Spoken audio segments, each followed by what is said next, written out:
Competition, the process of trying to win or do better than others. Tournament, a sports event made up of a series of contests. Win, to achieve victory. Champion, someone who competes in and wins a competition or tournament. Boxcino 2014 starts now. We are live in fabulous Laughlin, Nevada for Boxcino 2014. Friday Night Fights is brought to you by Corona Extra. Welcome inside the Edgewater Hotel and Casino.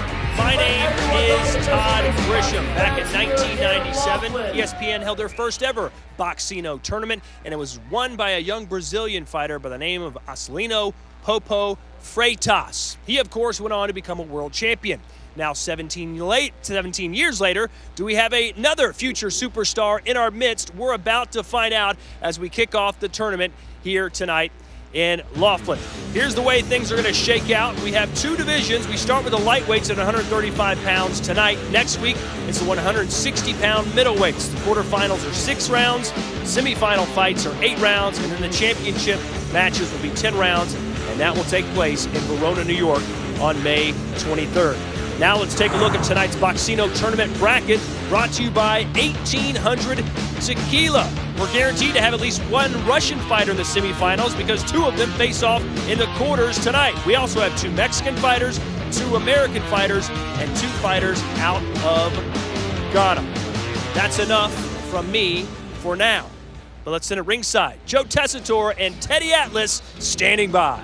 Todd, glad you're with us here in Laughlin, Nevada. I'm glad we have brackets in boxing. Brackets, a good thing. Teddy, you and I are familiar with tournament-style boxing. We've done multiple versions of the Contender going back some years.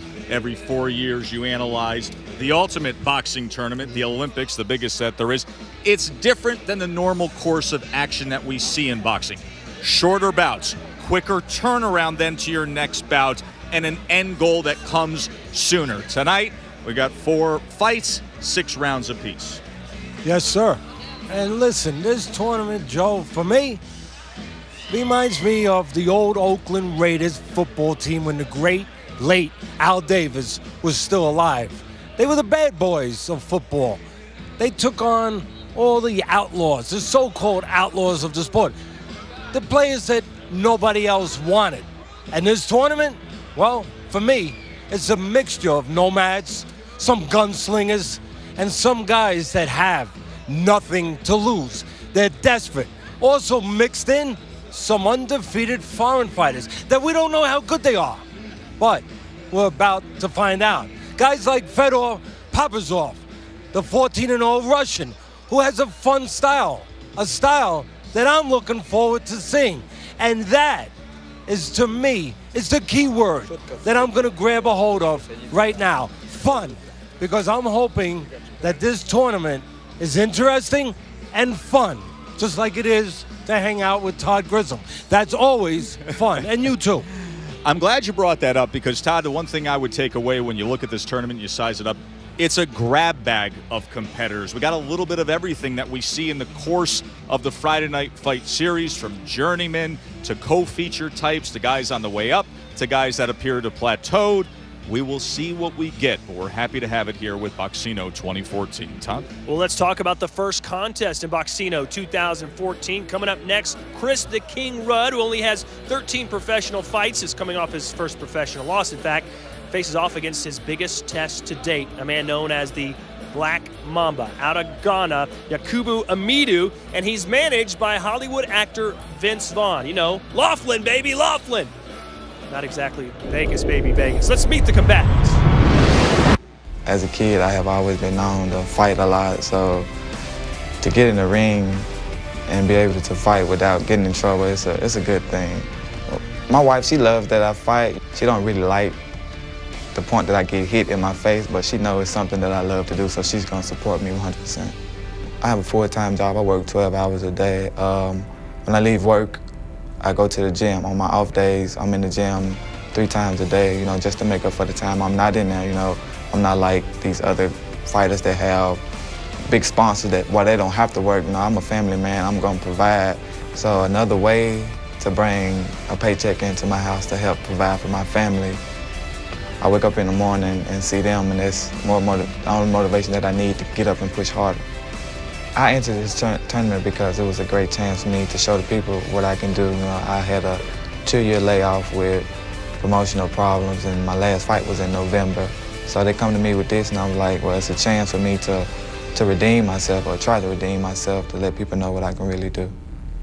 My dad used to be a former fighter, and he never went far, so he decided to put me and my brother in the boxing game, and we embrace it. Boxing is the second popular game in Ghana. I ended up in LA through my coach. That was like 4 years ago. Me and Vince Vaughn, we met through my coach. He's one of the best actors in the world, and we have a great relationship. I'm a hard-working guy, and I've been working hard for long, and I'm still struggling and trying to make my way up. I decided to take this tournament because it's gonna take me to another level where I can be famous and become a world champion. It will mean I have something good in the future. Chris Rudd said his wife doesn't like watching him getting hit in the face. She better change the channel.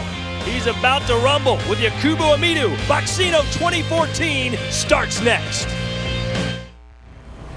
ESPN Friday Night Fights is presented by Corona Extra, who invites you to find your beach.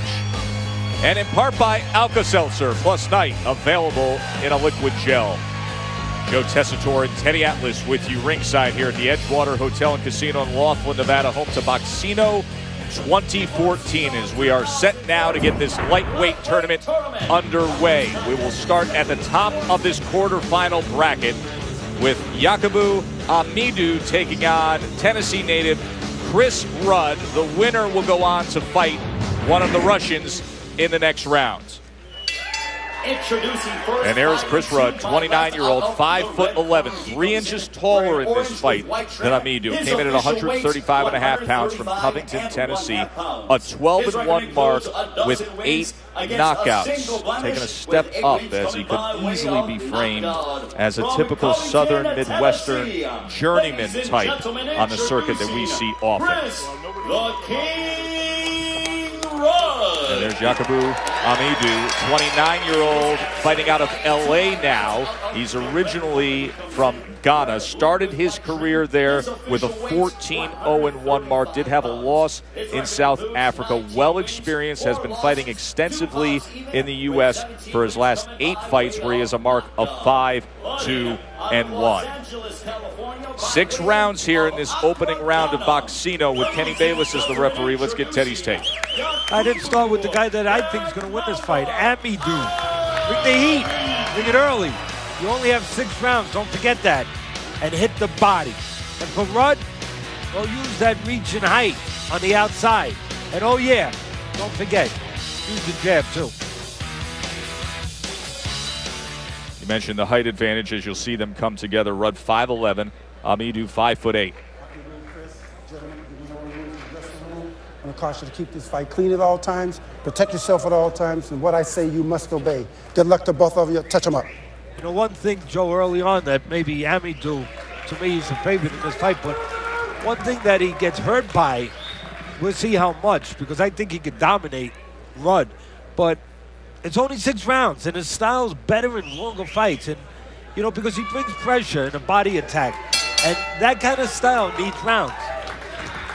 And that's where the playing field sometimes gets even in a tournament like this. You might have guys that are better pros than the other guy, but in a format of only 6 rounds, they might not get a chance to show it. And they might not get a chance to get to the semis and the final rounds where they're going to have the rounds that they need. You get 8 rounds in the semifinals. You get 10 rounds in the Boxcino tournament in the finals. This the opening bout of Boxcino 2014, the lightweight division. Next week we will go to the middleweight division. 4 fights coming your way. The entire opening round quarterfinals tonight. Next week the 160-pounders do the same thing. See, here's a good example. And here's an example where the height of Rudd is really making it more difficult for Amadou, especially in a 6-round fight, because it takes 2 or 3 rounds to figure out the height of a taller man, to measure him, to start to know how deep you have to go to get into him. And while Amadou's figuring that out, well, seconds are going, and then maybe rounds are going.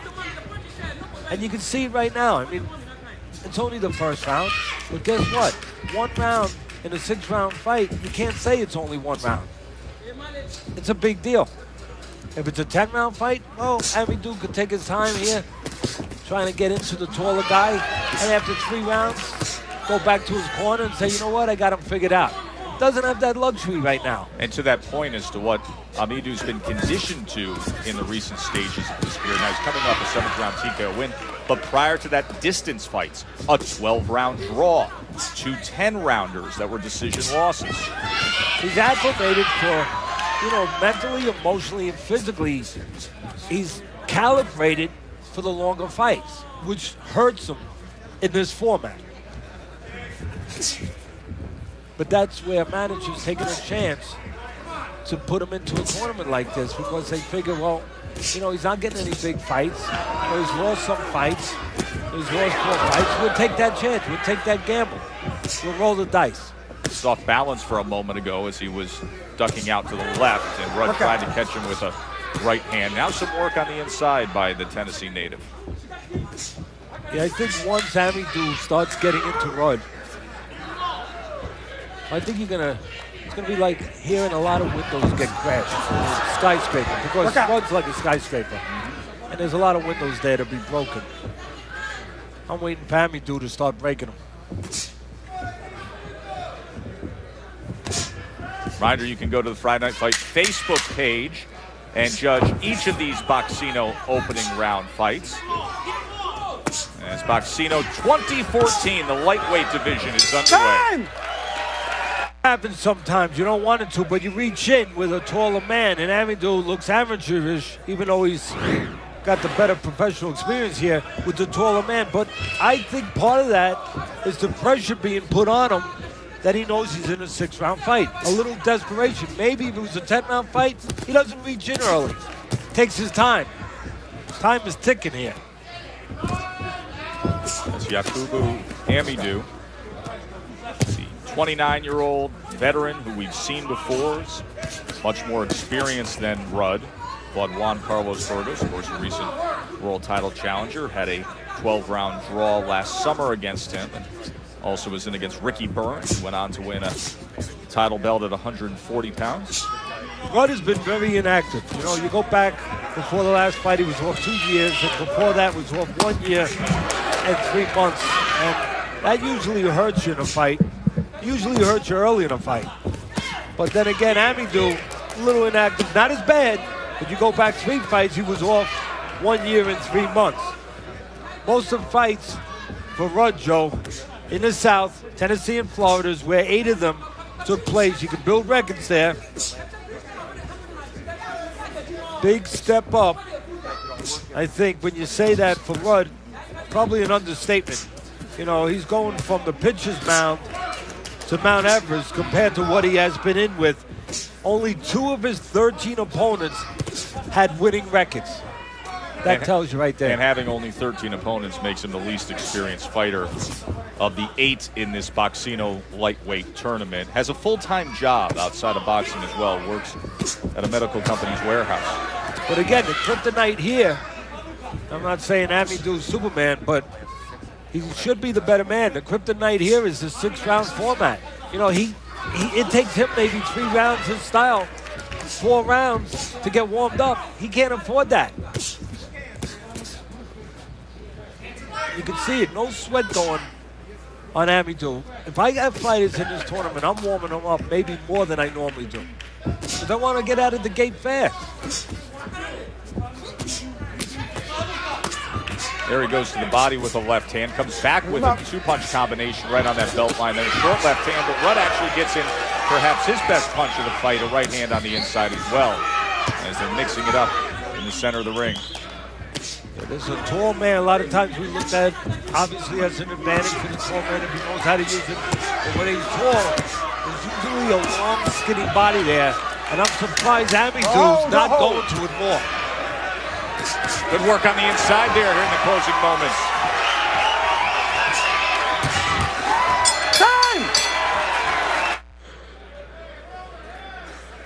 Friday Night Fights presented by Corona Extra here in Laughlin, Nevada. We're at the Edgewater Hotel and Casino for the opening round, the quarterfinals of Boxcino 2014 lightweight tournament. Our first bout of the night, Yakubu Amidu against Tennessee's Chris Rudd, the winner to take on the winner of Peter Petrov and Fedor Papazov, the two Russians who will be in bout number 2 coming up here. 4 6-round bouts in our opening round of this tournament tonight.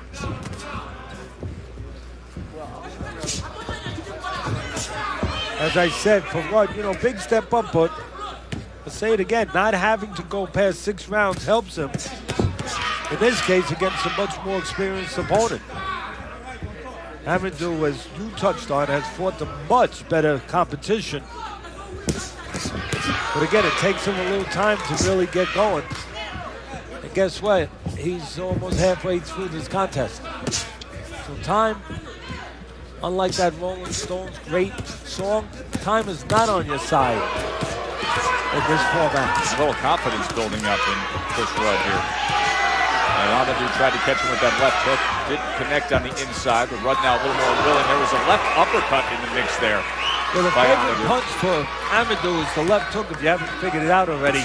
Here it comes again.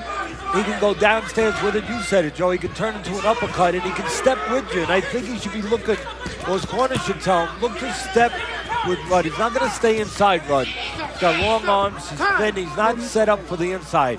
He should look to step with Rudd as he goes out. And now the mouthpiece being put back in there, a little break in the action.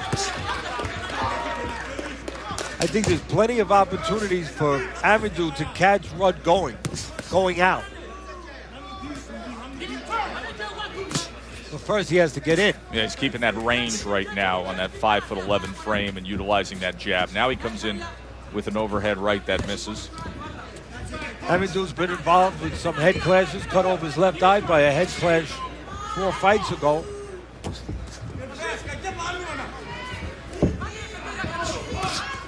Can't worry about that though, because he wants to get inside, needs to get inside, has to get inside.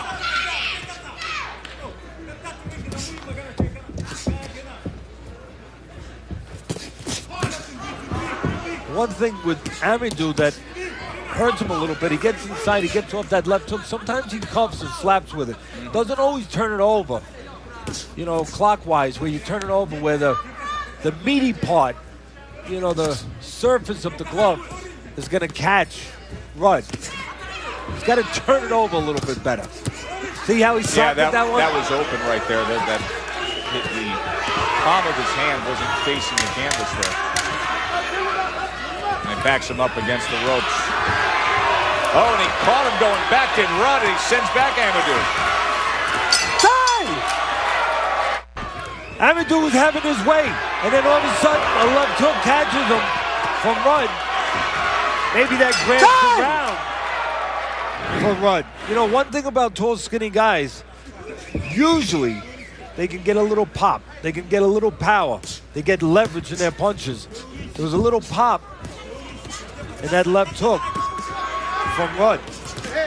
And maybe enough pop to win the round for him. Now you see him doing some work as he doubled up that left hand. Came with the uppercut on the inside. And he almost got caught flush with a left hook from Amidu. That was on the belt line that time as they are exchanging on the inside. Good action to open up round number 4 here. And to your point, and you said it just before we started, 6 rounds could be a slow starter. Yep. Could be an advantage to Rudd. He takes that 3rd round, possibly with what he did at the end there. Now you're at the halfway point. You should be concerned if you're in the camp of Amidu. You should have been concerned going into this tournament, knowing, again, that what I felt I knew, that 6 rounds at the beginning is going to hurt the style of a guy like Amidu. Let's look at Teddy's scorecard. A reminder, you can score along on Facebook. 29-28 as that last round does go to Rudd, according to Teddy. With that left hand he landed. The viewers like Rudd 2 rounds to 1, most dominant in that 3rd round. And now here comes Amidou on the inside, working that belt line, trying to get the uppercut in the mix, and he does with the right hand as Rudd tries to fight his way out of that compromised position, but right back against the ropes, Amidou sends him. There's a right uppercut to the body. Rudd tries to answer, a left hand to the body comes in from the African. He's right around the place where Amidou usually gets his engine going in a fight.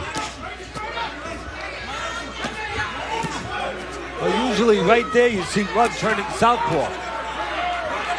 And you wonder if that can cause a problem on the inside. All of a sudden a punch comes from an angle in that southpaw stance that Amidou just isn't prepared for. Now he's back to orthodox Rudd. And in that one moment of crossing over from southpaw to orthodox, he was squared up and he took a punch. Well, that's the danger of switching when you're close to a man. While you're turning those feet, switching those feet, you're vulnerable. And right now you can see, he talked about it. Well, yeah, Rudd is very square. And he's a tall, wide guy. Oh, there was an uppercut that came in. But with those long arms, Rudd isn't really set up to be on the inside. And Amidou with those shorter arms, made to order for him. There's a fun 4th round here. Tournament-style boxing. You get rewarded instantly. You turn right around and you advance.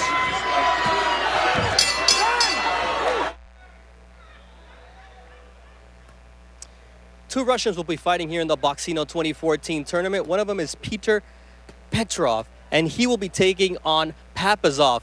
Both fighters, though, have boxed internationally. This man out of Spain and his opponent out of Greece. The interesting thing part, though, is that this young man will be making his U.S. debut, and he wants to make an impression. He left Russia for a reason, to make it big, and he has a chance tonight. Thanks, Bernardo. Petrov, 30 years old. He has fought for a world title. He was TKO'd against Marcus Maidana down in Argentina in 2011. Grew up in Russia until he was 16. Then he moved to Spain, where he's fought most of his career. And Papazov, who will be taking on in our next opening bout here at Boxcino 2014, is the fighter Teddy says to look out for. 14-0, 9 knockouts, the unbeaten Russian native. The winner of this fight advances to the next round to face one of the Russians. This is round number 5 of what has turned into be an interesting opening round bout between Amidou and Rudd.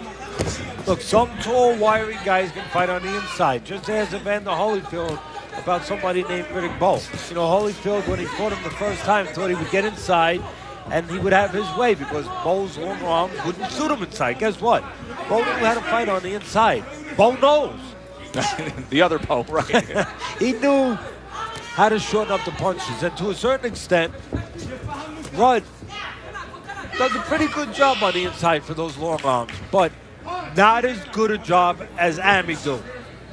Amidou wants to be inside. And that's the tone that was set in the final minute of the 4th round, where there were many good exchanges, especially to the body. Well, there's 2 things to go with dealing with, actually 3 things with dealing with a tall guy. One is obviously get in and use the jab to get in so you don't get picked off. And Amidou's trying to do that on the way in. The other is to cut the ring down, because the taller guy, if he's going to be tall, he's going to keep range. He's going to keep range, he's going to use the ring. And if he's going to use the ring, like he's doing right now, it's up to the shorter guy, Amidou, to know how to cut it off, cut it down. And right now, Amidou not doing a good job. He's following Rudd around and giving Rudd a chance to steal this round. Or at least to exist where he wants to exist, on the outside. See if he can close that gap here as we are in the final minute of round number 5. Time so crucial here. 6 rounds to see who advances out of the first round. A lot of people say, Teddy, the jab of Rudd is winning this round for him. And I'd say, no, not completely. It's the jab, but it's the legs of Rudd that's winning the round. Keeping that range, using the ring, keeping Amidou at bay, off balance. To the inside, backs it into a corner. Kenny take advantage, sends a left hand to the belt line, and then Rudd turns around and ties up, leaving 20 seconds here in round 5. Fairly nondescript round after what was a pretty good action 4th round. Can he steal it here in the final minutes? Well, Rudd is going, boxing 101 right now. Staying on the center of the ring for the most part, staying on the outside and keeping his backside away from the rope. Although right now he's going to finish up, trying to finish up. Joe Tessitore, Teddy Atlas with you ringside here in Laughlin, Nevada at the Edgewater Hotel and Casino. That is Chris Rudd, hoping that he can pull off the upset here in this quarterfinal bout of the 2014 Boxcino Championship. The lightweight division, taking on the veteran Yakubu Amidou. Interesting fight. Amidou's best work has been on the inside, but Rudd has used that 5'11" frame to keep him at bay at times.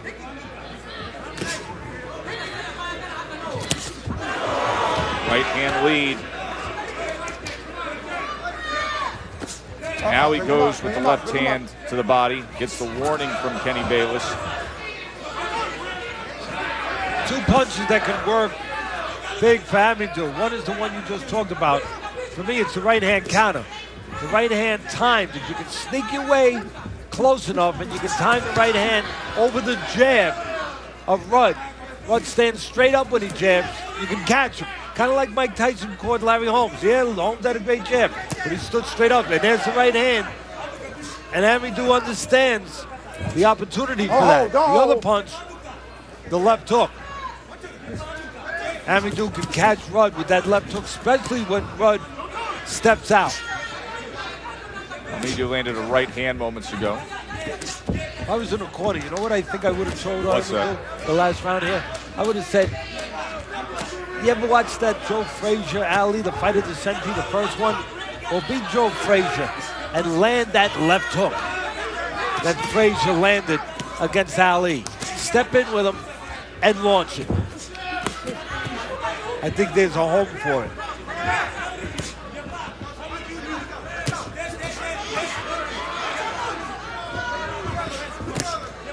He's had the more consistent work here in this final round. Yeah, he has. And, a lot of people are going to say, how come the punches aren't more damaging, Teddy? Well, I think there's 2 reasons for it. As far as on Amidou's, side. One is he's not turning that hook over. He's cuffing, he's slapping with it. Also, Amidou's a much smaller guy. Even though we look at him as a muscular guy, he turned pro at a featherweight, 126, moved up to junior lightweight, then lightweight, while Rudd has been a junior welterweight his whole career. So I don't know that the punches are having the effect that Amidou wants them to have on a bigger man. But he's still landing more. Final 30 seconds as Amidou tries to bring this home. Rudd landed a right hand in the mix and then also landed with 2 body punches here. As they will hear the clap at 10, and they'll have to give it their all here to see who comes out and advances out of the quarterfinals of Boxcino. Stop. We'll take a short break, and when we come back, we will update the brackets with the winner of our opening bout. Stay with us.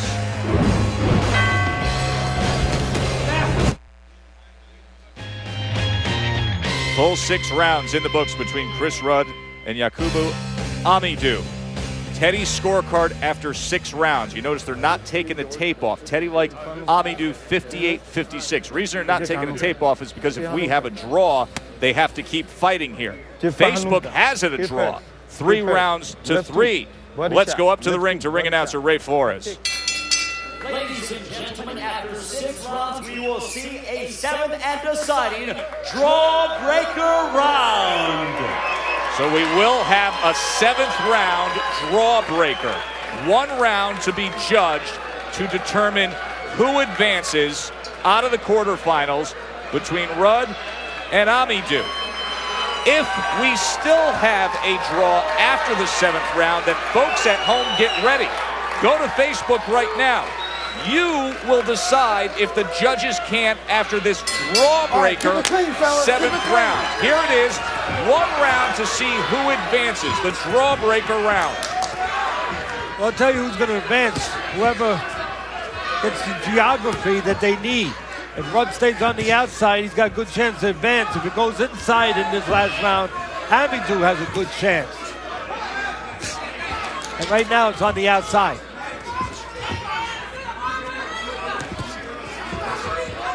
But because of the desperation, the finality in this round, I wouldn't be surprised if maybe around 40 seconds or so before the round's over, Rudd takes it inside. Now he takes it southpaw, but he takes it inside because that's the nature of a fighter when he's in a desperate situation. Fight.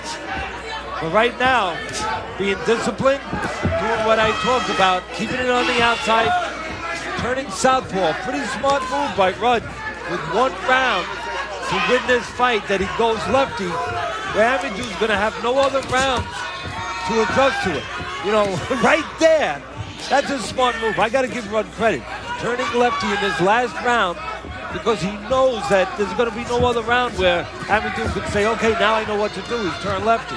Almost halfway through this 7th round, this drawbreaker to determine the winner, and yet to have one significant defining exchange. It's been the ring generalship, the measured style of Rudd so far, and now he switches. Orthodox to southpaw and back orthodox. Now there comes a left hand by Amadou as he'll try to close the gap here in the final minute and pull this thing out.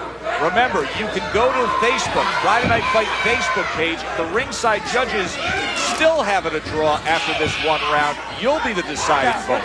They think it's a little crazy that the fans at home would actually decide possibly the future of these fighters. Not that I have anything against the fans. It would take something extraordinary from the judges to come up with exactly inability to do it. And there's the exchange. Right hand was a glancing blow. I think somebody could take this right here in the final 40 seconds based on what we've seen so far. Who's going to come up with it here? Well, I think, again, you know, here's Amadou who needs to be inside. He's not getting inside. Not in the consistent way he needs to. And for the most part, Rudd keeping it where he wants it, where he needs it. Rudd has outboxed him now for 2 minutes and 40 seconds. Amadou yet to come up with something. Can he land here in the last 20 seconds and pull this out? There's a short left hand on the inside from Rudd. Could we have an upset here in our opening bout of Boxcino? Rudd probably got his way this round and probably gets the fight, at least in my eyes. That was the drawbreaker round. The strategy, going southpaw, boxing on the inside, on the outside, keeping the veteran at bay. Interesting bout to open things up here in the Boxcino Championships, Teddy. Let's take you back. Well, it's Rudd on the outside, and then it's Amadou where he needs to be, on the inside. Right there, you see Amadou throwing that right hand around the glove, and then a left hook that maybe turned the fight around. Not only did it stun Amadou, but it gave him confidence going into the late part of the fight. Remember, Rudd, least experienced fighter in the entire tournament. A guy taking a step out who's trains out of Tennessee. He's got a full-time job outside of boxing there. Works at a warehouse for a medical company. He's never even fought a 10-round fight. Guy you could easily frame as somebody on the southern and Midwestern circuit as a journeyman. And limited in recent years, only fought once in 2010, once in 2011, didn't fight in 2012, and then took a loss in 2013 before coming back and joining Boxcino. So let's find out which way it goes based strictly on the 7th round drawbreaker. Teddy, which way did you go in that 7th round? I gave it to Rudd. Let's see if the judges agree. Here's Ray Flores. Ladies and gentlemen, after 7 rounds of action, we go to the scorecards. All 3 judges saw it the same for your winner by unanimous decision. And moving on to the semifinals of the Boxcino 2014 lightweight tournament, Chris the King Rudd. I think the judges got it absolutely right. It was a good strategy in the 7th round. He went out and boxed. He did his job. He neutralized him. And we got an upset to open up the tournament, Teddy. Yeah, we sure do. You know, I disagree that we even got to that point, but it's a nice way to start the tournament. I had, as I said, Amadou winning the fight 58-56 in the 6 rounds, but once it got to that last round, the man with the plan was Rudd. Chris Rudd from Tennessee. I should say once it got to that 7th round, not the 6th.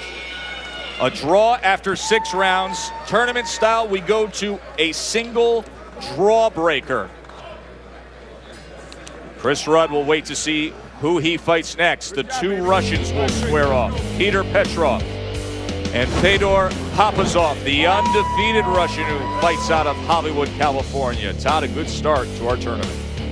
What a way to kick off Boxcino 2014. A fantastic first fight. And you got to love the fact that we named our 7th round the draw breaker. Fantastic stuff. Now, who will Rudd fight in the 2nd round? We're about to find out as 2 Russians collide. Ruslan Provodnikov's stablemate, a 3-year pro, Fedor Papazov, is known as Mr. Knockout. He's a perfect 14-0 and will be fighting El Tsar Peter Petrov, another Russian. He was actually born in Russia, then moved to Spain. He speaks fluent Russian and Spanish. So, vamonos, comrade. It's time to look at our fighter bios, brought to you by 1800 Tequila.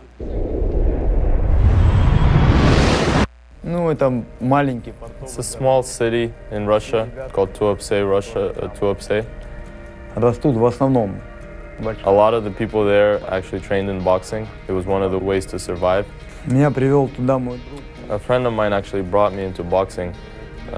Unfortunately, he's not alive now, but he was my best friend. We used to get into fights a lot, and he told me that if you want to be a good fighter, you got to have character, and you can gain that in the gym. That's how I got into boxing.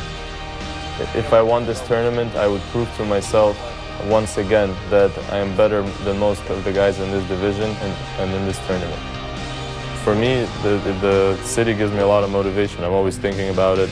Even when I'm coming into the ring, I'm thinking about my town, because I know that all the kids there and everybody, all the people in boxing, they watch me and they support me, and that motivates me to perform well and do well. I want to be the champion. Porque yo creo que es una gran oportunidad para mí, para que me conozca la gente. I think this tournament is a great opportunity for me to let people know who I am. Y es un torneo muy importante que me puede abrir muchas puertas. And I feel that a win here can open a lot of doors, be it to a world title or bigger fights. Mis padres eran abogados en Rusia. My parents were lawyers in Russia, but even then they couldn't offer us a decent life. Entonces mi mamá encontró trabajo en España y se fue a. My mother found a job in Spain, and I followed her. Ha preferido ir a España y buscarse un trabajo de limpiar casa. In Spain, my mother cleaned houses and she took other tough jobs, and even those paid more. Y esa es mi principal motivación. My greatest motivation is my family. I want to give them a better life. I want my mother to stop working, and that's what keeps me going. Yo creo que simplemente porque soy uno como tantos boxeadores que boxean. Simply, I'm like many boxers who fight to better their families and their situation. Yo tengo una novia en España y mi objetivo es casarme con ella. I have a girlfriend in Spain, and my objective is to marry her. But to do that, I've got to win fights, and I've got to better my situation.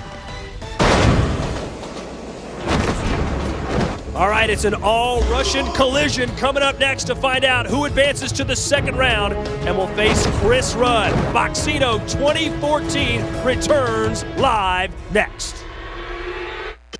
Joe and Teddy with you here at the Edgewater in Laughlin, Nevada. Off to a good start with the Boxcino Championship Tournament in the 135-pound division. Let's get you updated. Chris Rudd, an upset winner in a 7th round draw breaker. He advances. Who will he face now in the semifinals? That to be determined by 2 Russians. Peter Petrov and Fedor Papazov. As there is Fedor Papazov fighting in the U.S. for the third time in his career. 28 years old, 5'5", 135 pounds, gives up 2 inches of height, 14-0. 9 knockouts. You heard Teddy say earlier, this is a guy to watch here in this tournament. Lived in Greece, fought under the name Theodoros Teddy Papazov when he was a member of the national amateur team. Father's Greek, mother Russian. He was born in Russia. The referee is And there's Peter Petrov, who has fought for a world title at junior welterweight. He was TKO'd by Marcus Maidana.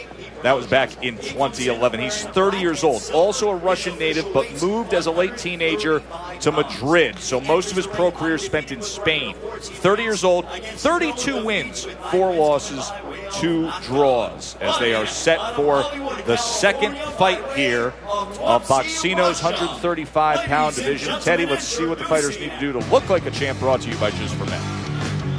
I did a checklist here, a chart, a fighter's comparison chart. Papazov, the amateur experience, he's got the edge. Pro experience, Petrov, fought the better fighters in the pros. Quality of opposition, fought the better fighters in the pros, Petrov. Activity, Papazov, he's been busy. And legs, well, surprisingly, as it might be, the shorter man, Papazov, uses those legs pretty good, in and out.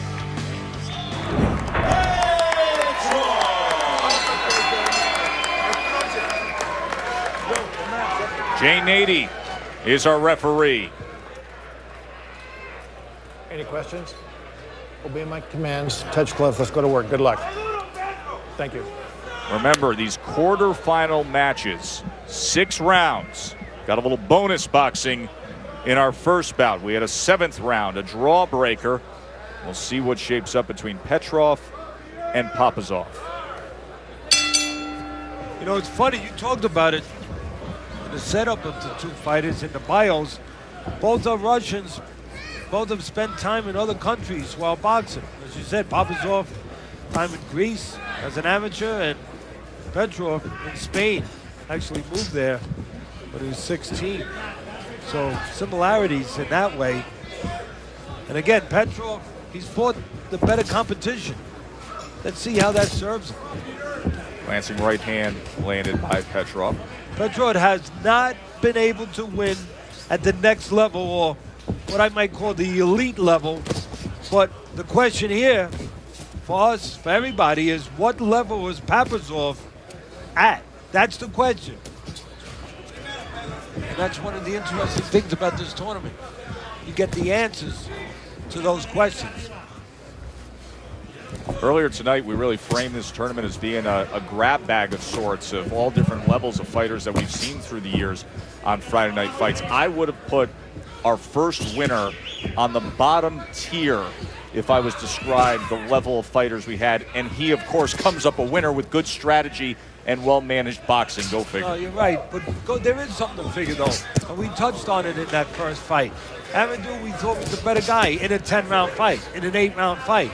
But what evens the playing field is you have to start off with 6-round fights, and sometimes a more experienced fighter, maybe the better fighter, doesn't get a chance to show that in a 6-round fight. So he took 3 rounds, which earned him the right for 1 more round. And with only one single 3-minute instance, he put forth a strategy that couldn't be solved within 3 minutes. Exactly. He neutralized them. And that's what evened the playing field as far as talent. And right now, what could even the playing field, or maybe give the edge to Papazov, I think, is the right hand. Petrov has a habit of getting hit with right hands as he jabs. There's a flaw in his system. He jabs, doesn't move his head, jabs from too close. Whoa, that right hand just missed by Papazov. Petrov throws that jab from too close, and sometimes not fast enough. And the right hand of Papazov can be there. Pulled the trigger on it again there. The one thing that Papazov has an edge here, besides having never learned how to lose, he's been active. 3.5 months his last fight, and he fought 5 times in 2013, while Petrov, I think it's going to hurt him. That activity or lack of activity is going to hurt you in a 6-round fight. 10 months since his last fight for Petrov, and only 1 fight in 2013. So in other words, there's a little rust there. You can't afford that rust in a 6-round fight. The Russians here in this quarterfinal match coming to the end of one. A reminder, next week, Friday Night Fights at 9 o'clock start time. It'll be the other weight class of Boxcino. The middleweights will be underway as we will have the quarterfinal matchups of the 160-pounders. Look at the brackets there among the middleweights. Some names we've seen in the recent past on Friday Night Fights. A few more undefeated fighters. Have a couple here tonight, including the man in front of us in the black with the silver trim. That is Fedor Papazov, the Russian who trains out of California. He's 14-0, taking on Peter Petrov. You touched on it for Petrov. Another thing that hurts him, most of his fights been in Spain. This is his first time fighting in the U.S. He's got to get comfortable real fast. Otherwise, he'll be going back to Spain real fast.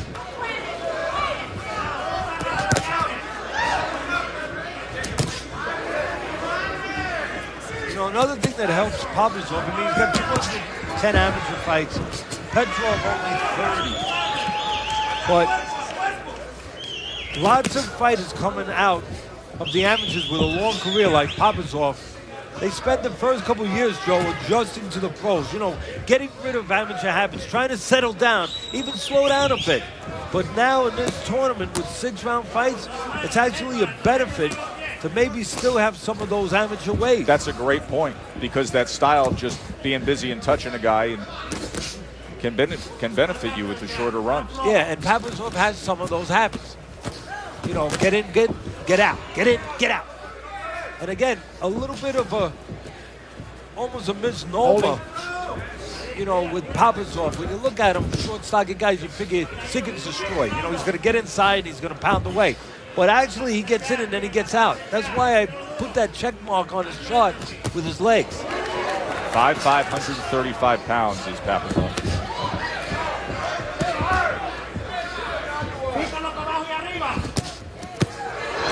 Papazov is looking to counter, and then he pulled out, and he got caught. It was a sweeping right hand from Petrov. Again, look for that right hand of Papazov over the jab from Petrov. It's a good fight. Well matched. Both men scoring there. See, that's where Papazov forgot about Petrov being a little taller, a little longer. That double jab right there. Yeah, and he stood too close. He didn't understand the range of being out of range. He was still in range, and he ate a jab. You never want to eat jabs, whether you're fighting in a tournament or not a tournament. Not a good idea, especially when it's only 6 rounds. That right hand is there for Papazov. When he needs it, he goes to it.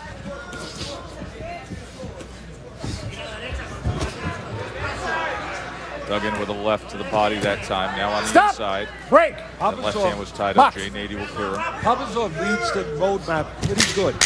Left hook by Papazov. Yeah, he knows when to step in, when to step out. End of round 2.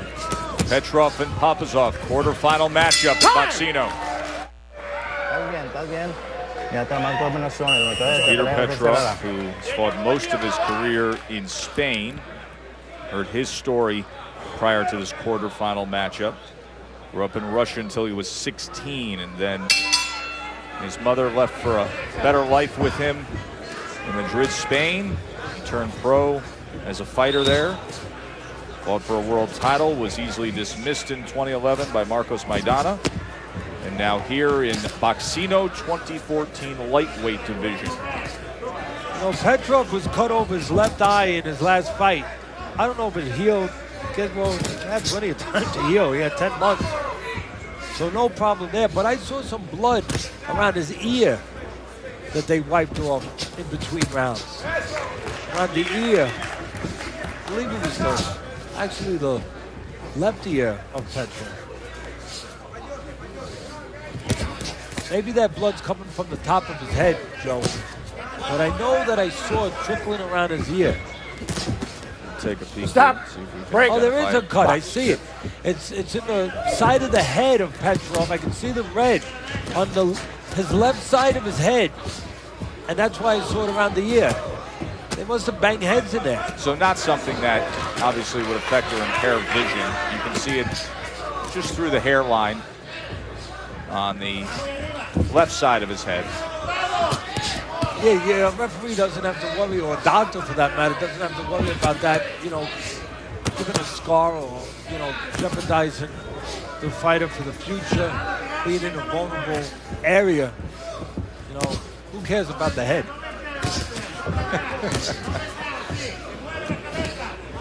Nah, but it's in the side of the head where you made a good point. No blood in the eyes, and so far no problem. Maybe a little problem for the shorter Papazov.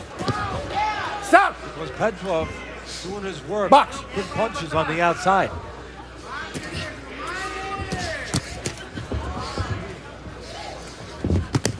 Both guys looking for counters. You know, it's funny. They're doing it in different areas. One on the front end, one on the back end. Papazov looking for the counter when Petrov comes in, if he could get him to come in. And Petrov's looking for the counter on the front end when he sees Papazov go back or come forward.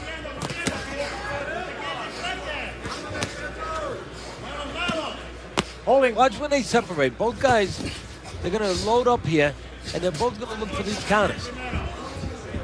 Petrov, there it is, the counter right hand as Papazov comes forward. And there's the counter left hook, doesn't land. Funny, the opposite of what you might think. The shorter guy is looking to draw the taller man in, and the taller man is looking to catch the shorter man as he comes. Coming to the halfway point. Another close fight here to open up this tournament. Time! Miguel Mendoza has 21 professional victories in 25 fights. All of those have come by way of knockout. And he said when he saw videos of his opponent, Miguel Gonzalez, he feels that Gonzalez wilts when pressured and he wants to walk him down. But he'll have to walk down the first southpaw opponent of his career with extensive amateur experience. And he'll be doing it in his U.S. debut because he wants to look impressive and leave an impression on all of you. Yeah, Bernie, most of that work done early on in Mendoza's career back home in Mexico, where he gathered many first, second, third round knockouts and limited work against limited competition. As one 10-rounder was a decision loss, but Mendoza and Gonzalez will be coming up next here in our Boxcino tournament. Round 4, remember 6-round bouts here in the quarterfinals. Petrov and Papazov going at it. Let me tell you a little something about the fight coming up. If you love free swingers, guys that just let it go from left field, right field, center field, you're going to love Mendoza. That's what he does. Good action here to open up round 4. Stop! So good Teddy scorecard, 29-28 for Papazov. Been a well-matched bout so far. Yeah, it's a good fight. I mean, it's got some intrigue to it. Facebook fans like Petrov early on here.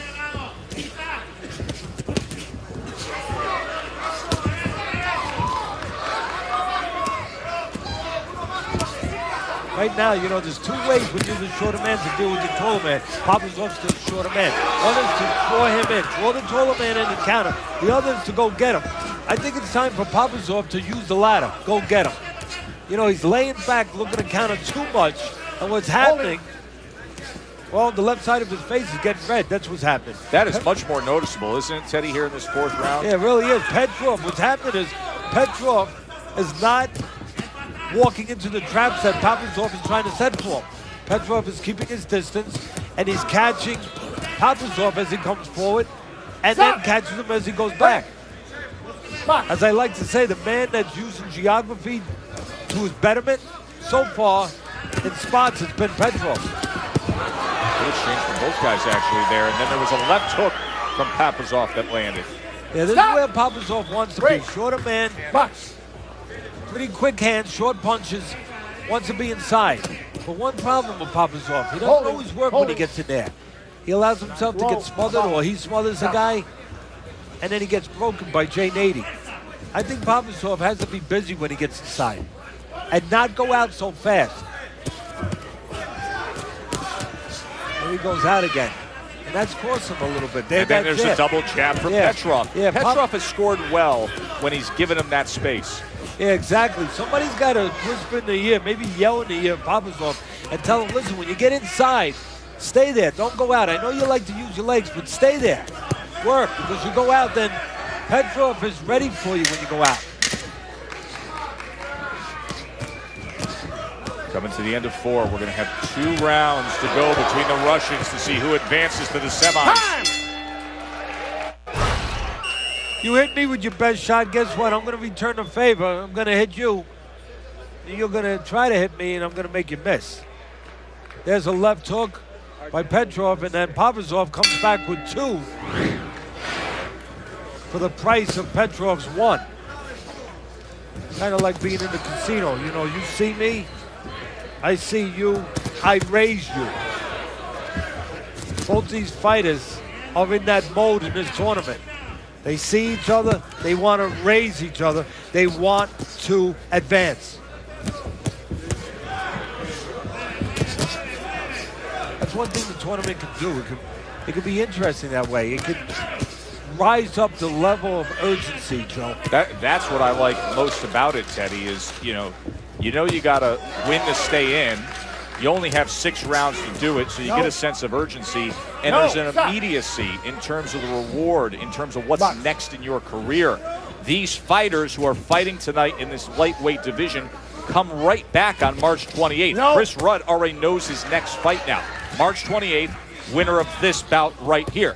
Then they'll turn right around, come back April 18th for the finals. And again, geography. Petrov on the outside. There it is. Get the geography to use just a little longer arm. Just a little bit. But that's all you need sometimes. That little bit.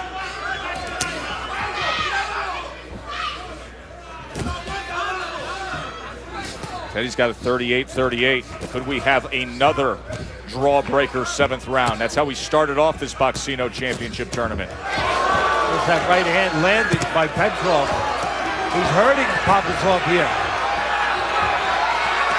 The undefeated Papazov might not be undefeated much longer. Trying to meet Petrov with a little fire on the inside. And here comes Petrov again. Stop! Break! Box!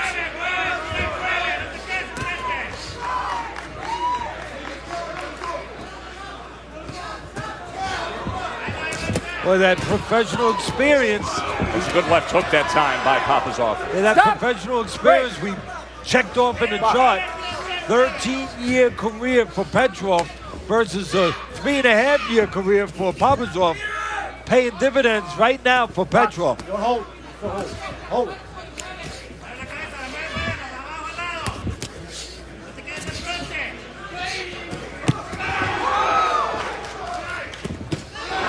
One-two that time by Petrov. He's done some solid work here in this 5th round. Could it be a determining round? Well, it's a big round for Petrov because Papazov doing a bad job of understanding range. Break! Good range, bad range. He's standing right at the end of the punches of Petrov. He's got to be in or out. We're going to take a very short break and come back with the final round. Stay with us. Time! There are only 2 Americans in the lightweight Boxcino Championship tournament. Chris Rudd, one of them, already has pulled an upset tonight. He's advanced to the semifinals. 6th and final round now between the 2 Russians, Papazov and Petrov, to see who will meet him on March 28th. Good round for Petrov, and there's part of the reason. Right hand, and there's the rest of the reason. And there's a little more reason. A left hook follows that right hand at the end there, as Papazov does one of the things you never want to do. Pulls out straight with his hands low. See the CompuBox tabulations, and Petrov with an outstanding last round, landing 50%, 48 total punches landed. So can Papazov come back here in his 6th and final round?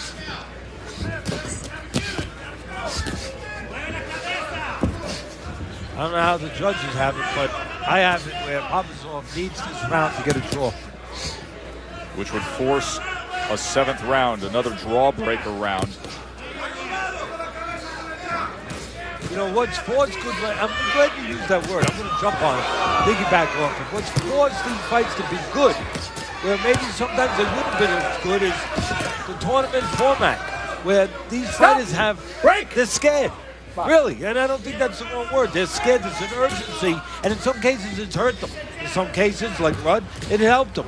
They're scared to lay back, where maybe you might normally lay back a little bit, take your time, and they're going at it. And they're going at it where they're risking themselves, taking chances, making mistakes, and in some ways, moving forward. It's good for the fans. Yeah, but in all ways, it serves the fans. Good combination by Petrov.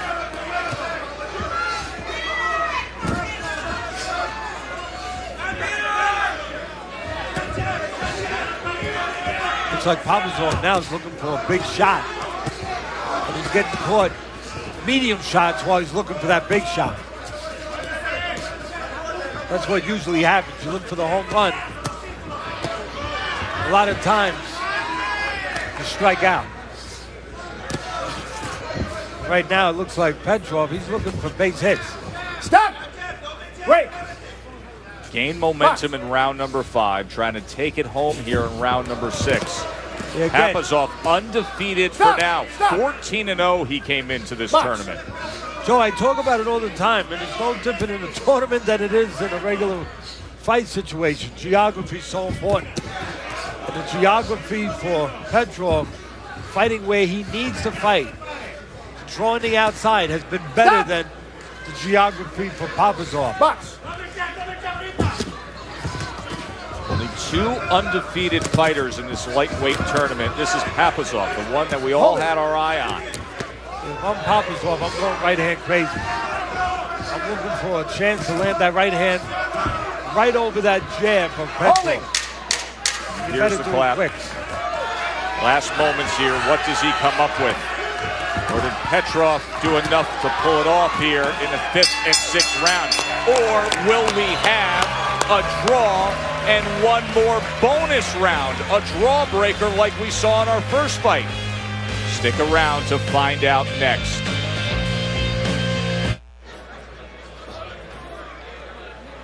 Joe and Teddy back with you here in Laughlin, Nevada. Quarterfinals of the Boxcino tournament.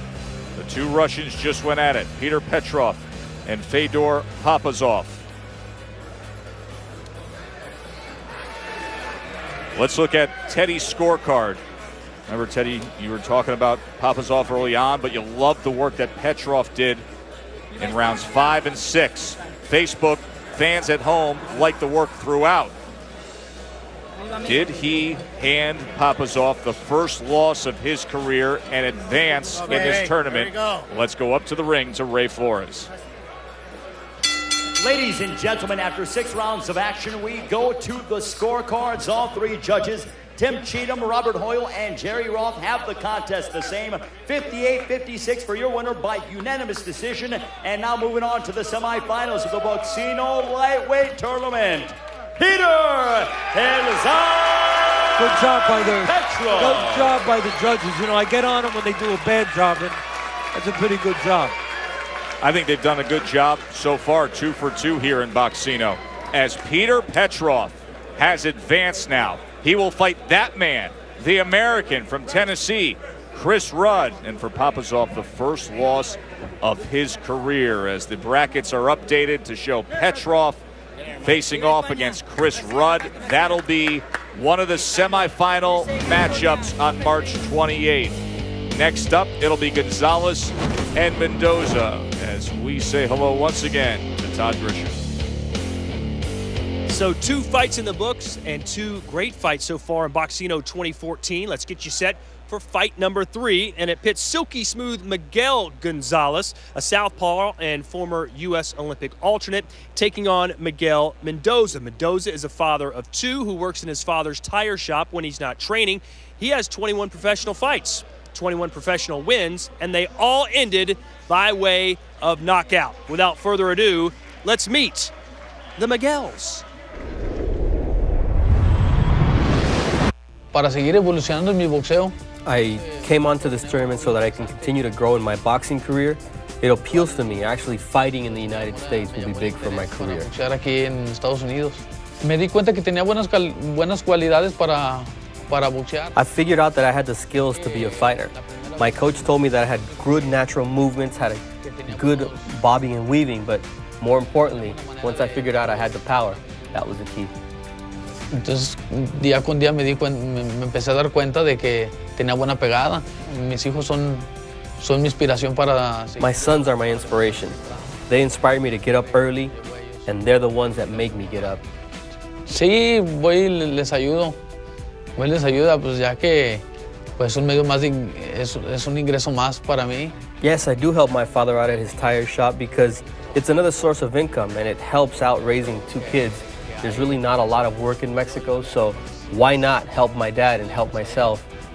Soy un boxeador muy sencillo. You know, I'm a fighter who's humble. I'm not out there being presumptive or anything else. I'm doing this for my country, and I'm doing it for my kids, and more importantly, for all those who have followed my career. Sigue aquí en el boxeo. I want to go as far as I possibly can in the professional ranks, man, and do this for not only myself and my loved ones and things like that, but for the city of Cleveland. We struggling in Cleveland, you know. You can't drive down the streets without hitting a pothole. I don't care how good of a driver you believe yourself in, you are, you know. And I let reality sit in.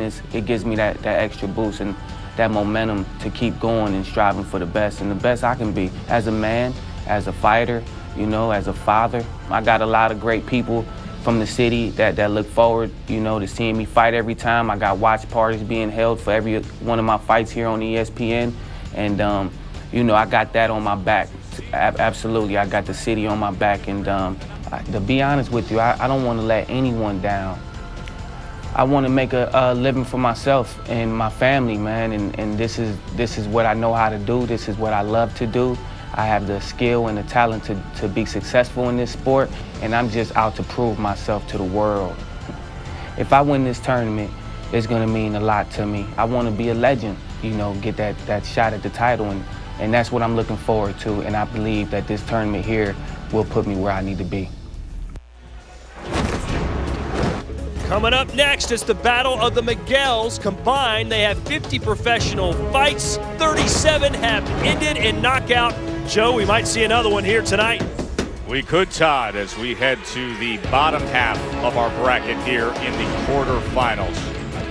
Friday Night Fights, presented by Corona Extra, coming to you from Laughlin, Nevada, the Edgewater, home to Boxcino 2014. Chris Rudd, the American from Tennessee, pulled off the upset in a 7th-round draw breaker to advance against Peter Petrov. They will fight on March 28th. Rudd against Petrov is one of the semifinals here for the 135-pound lightweight tournament. Now we will determine the bottom half as Gonzalez and Mendoza are set for their 6th-round quarterfinal. And there is Miguel Mendoza. He's 30 years old, 5'6", 135 pounds. You heard his backstory in Mexico, working at his father's tire shop back home. He comes in with a mark of 21-2-2, all 21 wins by knockout. A 4-year pro making his U.S. debut.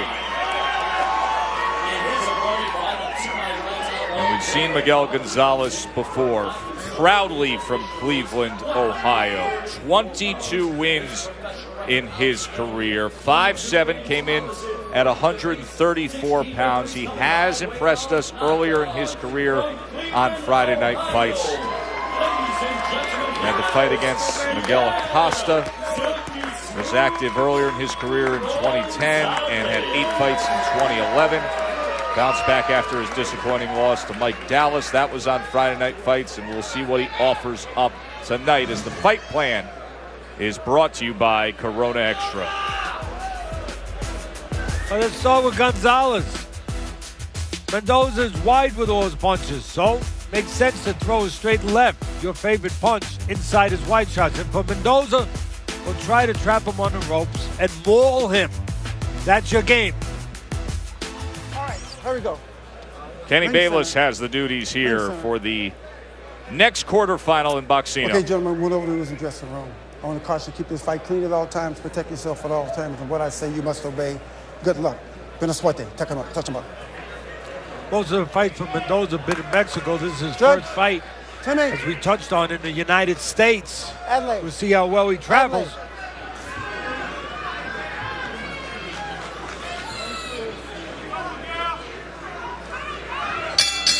Gonzalez was on the floor 2 fights ago. He doesn't want to be on the floor tonight. Lawler southpaw, fires off that left hand early on. Comes with a 1-2, then landed a short right hand. You know, I talked about how I thought Amadou was hurt by his 6-round format. Right. Not enough time to get going. I think Gonzalez gets help by a 6-round fight. Being that he's a southpaw, it just might give him an edge. Usually it takes 2 rounds for the opponent to figure out or get comfortable with a lefty. You know, in a 10-round fight, okay, that doesn't matter much, 2 rounds. But in a 6-round fight, it's a third of the fight. And Gonzalez, when he was in preparation for this fight, made a point in talking to many of noting that this is the first southpaw he's gone up against. So by the time Mendoza, if he thinks he's going to figure it out, he's going to have a lot of time to figure it out as he goes home and he's out of this tournament. He has no time to figure it out. He better have it figured out now from the gym.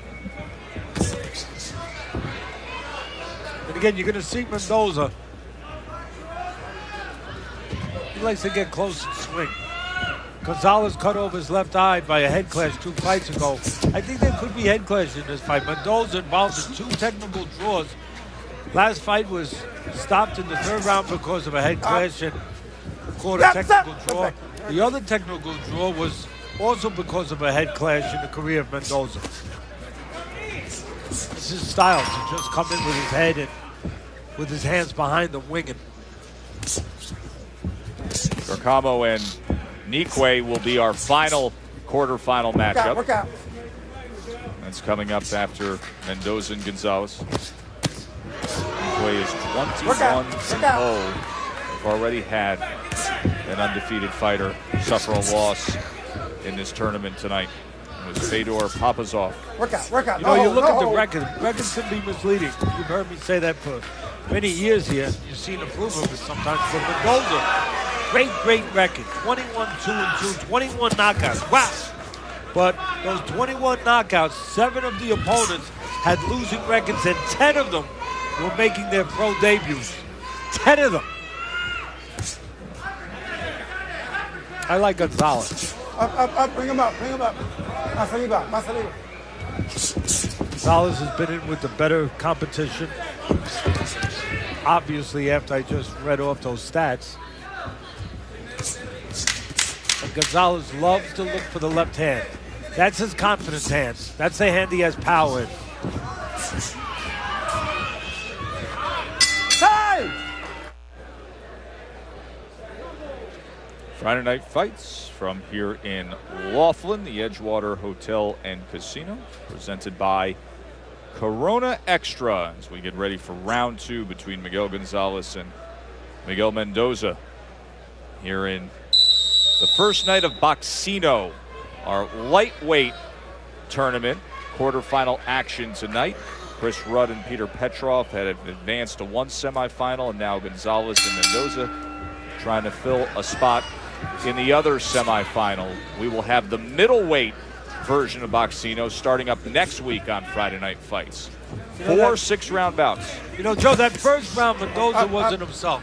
He wasn't a free swinger. And I think he's spending too much time trying to figure out the southpaw in front of him, as I alluded to. And he better forget about that. If I was in the corner, I'd tell him, make believe this guy's an orthodox fighter, and do what you do when a guy's in front of you. Come forward, let your hands go. Stop trying to figure out what to do with the lefty and start getting something moving, starting with those hands. Again, you can see Mendoza thinking a little too much. Stop. No. Don't hold him down and throw. There's a warning from Kenny Bayless as Gonzalez was coming in low with his head. Or Mendoza was coming over his head, and Gonzalez was holding him down for a moment. The 9.5 up on months. the inside, just a little more work from Mendoza. Yeah, I mean, that's where, look, that's what he wants to do. We talked about it in the fight plan, the setup of this. Mendoza wants to trap him on the ropes and maul him, and that's what he's trying to do. And look for that big left hook, and that's what Mendoza's looking for. And look for the big right uppercut. Mendoza likes to throw an uppercut like you've never seen before. That right uppercut, it starts from the floor, and it goes to the ceiling. See, now Mendoza's doing kind of what I suggested. Forget that the guy's lefty and just get in there. Yeah, you missed. Yeah, you missed again.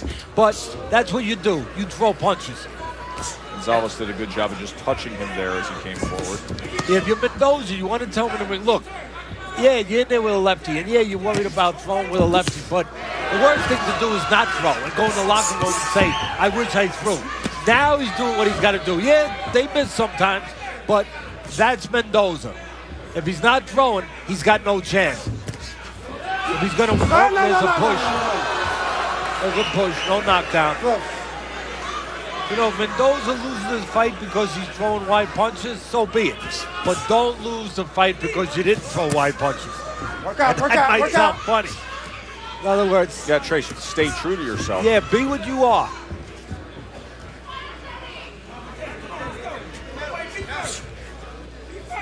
You know, to your point, you made a good point early in the round. Mendoza, the reason he got knocked off balance, he got very squared up on the inside. He had no balance, no security for himself, and that's why he was pushed off so easily. But I think it's a good round, all in all, for Mendoza. Time! Yes, this left hook is way too wide. But yes, this left hook lands. And that's what Mendoza's got to do. It doesn't look pretty. It looks kind of ugly. But it can be effective, and it is what Mendoza's all about. He's going to win and move forward. You're going to see a lot more of those in the next 4 rounds. You got to win to stay in. Boxcino 2014 lightweight tournament. Quarterfinal matchup here. We've got one of the semifinals already filled in. 2 very entertaining bouts to open up Friday night fights in our Boxcino championships as Chris Rudd will now face Peter Petrov come March 28th. Gonzalez and Mendoza trying to earn a spot in the other side of the bracket. Now, I talked about how Mendoza, even though he's, you know, breaking all the rules in Boxing 101, throwing punches from too far away, too wide, leaving himself wide open. He's got to do that if he has a chance. That's him. He's not going to become a finesse fight overnight. But Gonzalez, he needs to start countering inside those wide shots if he's going to win. Well, there's that uppercut, Teddy. Yeah, put 2 of them together. And this is not what Gonzalez needs to do. Allow Mendoza to get close to him and just cover up. Just put the earmuffs on. He needs to punch inside those shots, and he needs to have a little space to do it. Don't hold. Those are ones that come forward winging. Gonzalez has to want to punch as Mendoza comes forward, in between those shots. And right now, Gonzalez isn't doing that enough. Opportunities for Mendoza when he gets inside to load up, when Gonzalez just covers, and plenty of opportunities for that. For Gonzalez on the outside, just to pick Mendoza off coming in. Many of those punches almost shooting down at him with his head so low like that right there. That left hand that connects from the 5-year pro from Cleveland.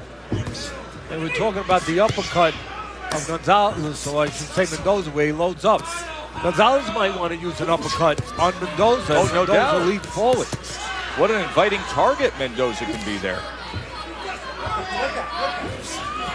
Again, I talk about it week in and week out, geographies, you know, like being a real estate broker, location, location, location. Right now, Mendoza has the location that's better for him than it is for Gonzalez. Watch your head. La cabeza.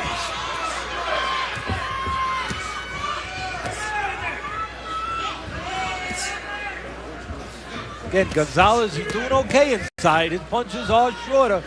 They are neater. But I think he needs to do more on the outside, not on the inside. he needs to try to catch Mendoza on the way in as he's throwing. Like that. Little space, little success for Gonzalez. He filled it. To head.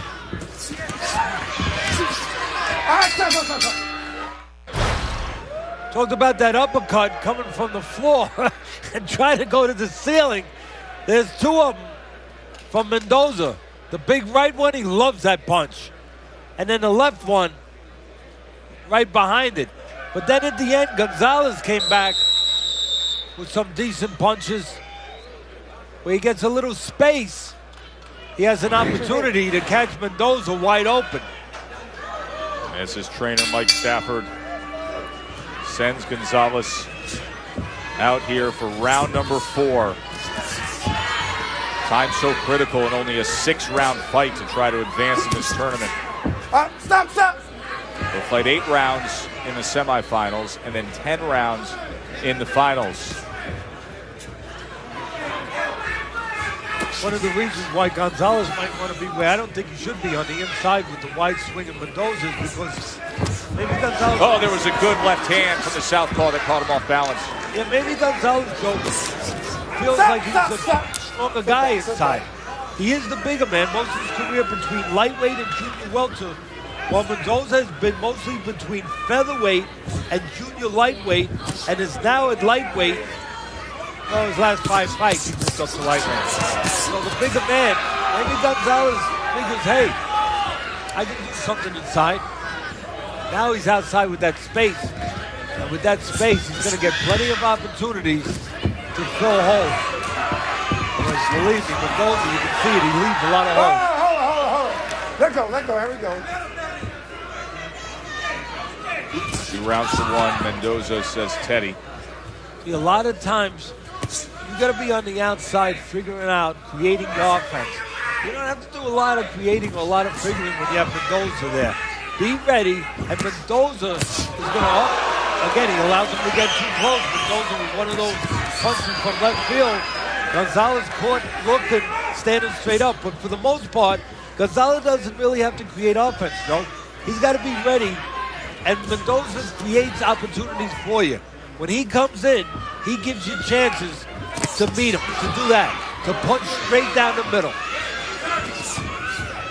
CompuBox numbers, the total punches, fight, percentages are close. Total punches thrown, close, and connects. I think Gonzalez has the better idea this round. Keep space, but fill space.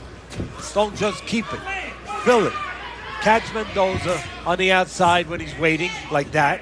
And then when he comes forward, meet him with a straight punch. Don't let him in.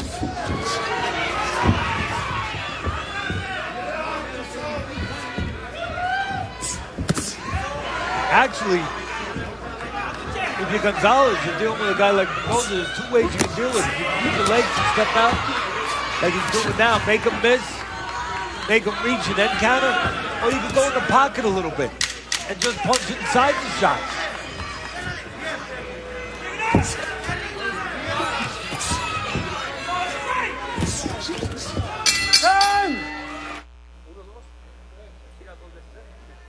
Fernando Cárcamo will be looking for that 4th and final ticket to the Final 4 of this Boxcino tournament, taking on Samuel Nikwe.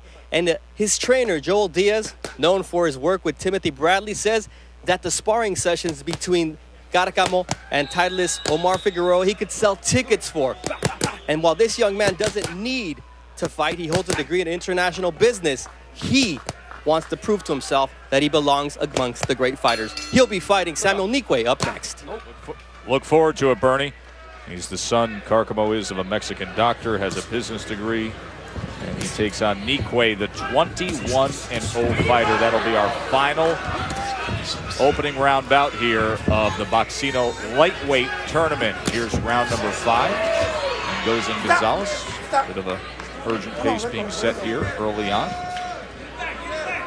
You know, we were listening to the videos on these fighters, on Gonzalez talking about how important this fight was, how important this tournament was to his career, to his life, to his family. A lot of times guys say that, but do they really mean it? Gonzalez, if you go by the weight, and usually the scale don't lie, he really meant it. He came in the lightest weight since his pro debut 5.5 years ago. He knows what this tournament means to his family and to his career. And I wonder if that's going to serve him. It seems to be great conditioning. Is that going to serve him now in these last 2 rounds? Mendoza with that free swinging style, and Gonzalez just picking his spots there. And again, geography. The first couple rounds, it was the geography for Mendoza. And now a little distance, a little separation. Geography is favoring Gonzalez.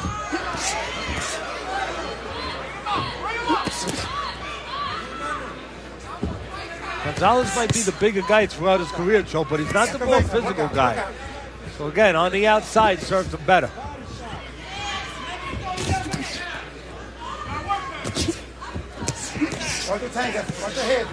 About Gonzalez, he's not a physical guy. You know, you can see it. He's not really strong physically. He's got a little power in his left hand. That's his favorite punch. Hasn't really been shown it tonight. I wonder if he left a little bit in the gym, got too light. There's that left hand. That's his favorite punch. Set it up with the jab there. But even though he's not a physical guy, Gonzalez, he thinks of himself as a physical guy. Likes to fight a physical fight. But I think his judgment, his discipline, his better judgment is serving him the last couple rounds. And staying away from that. Staying on the outside. You're tuning in here at the top of the hour, looking for Sports Center. That'll start over on ESPN News. We have the Boxcino quarterfinals here from Laughlin, Nevada. Got great action to start things off. One of the semifinals already set. And Miguel Gonzalez from Cleveland and the Mexican Miguel Mendoza trying to earn a trip to the other side of the bracket semifinal.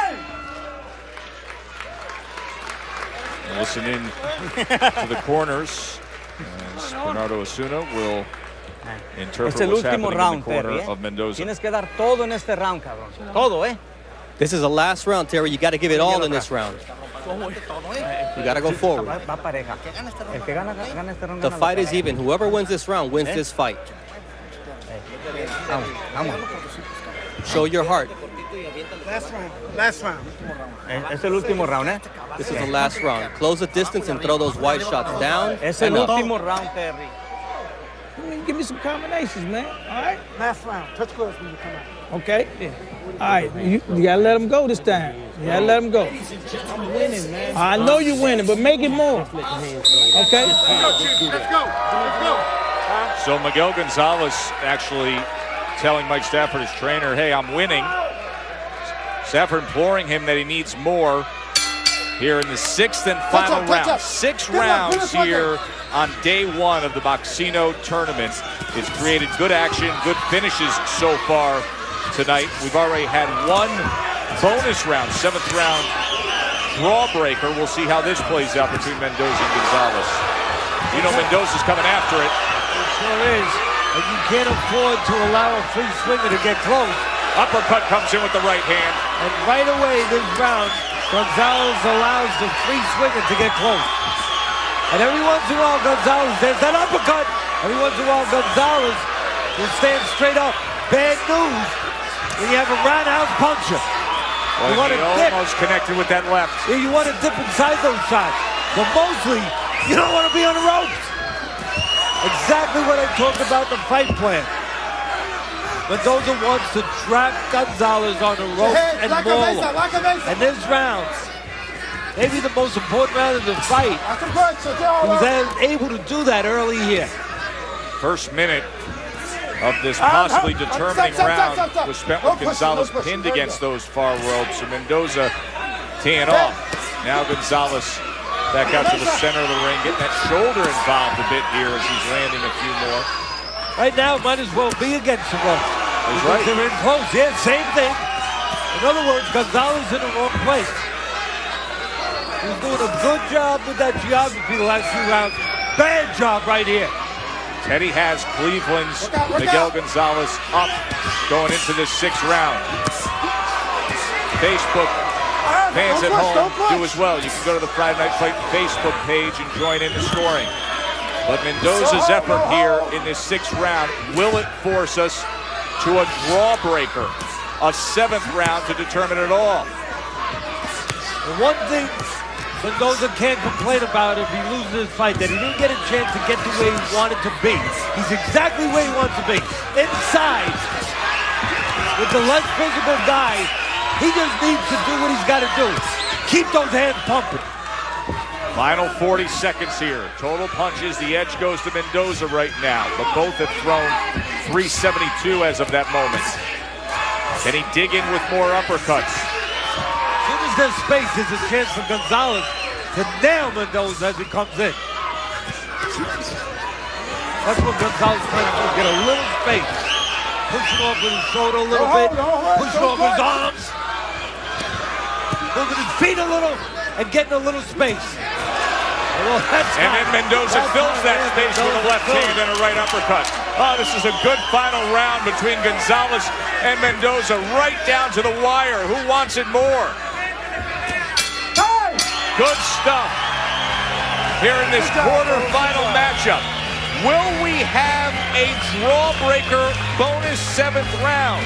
Stay with us. Look back at Miguel Gonzalez.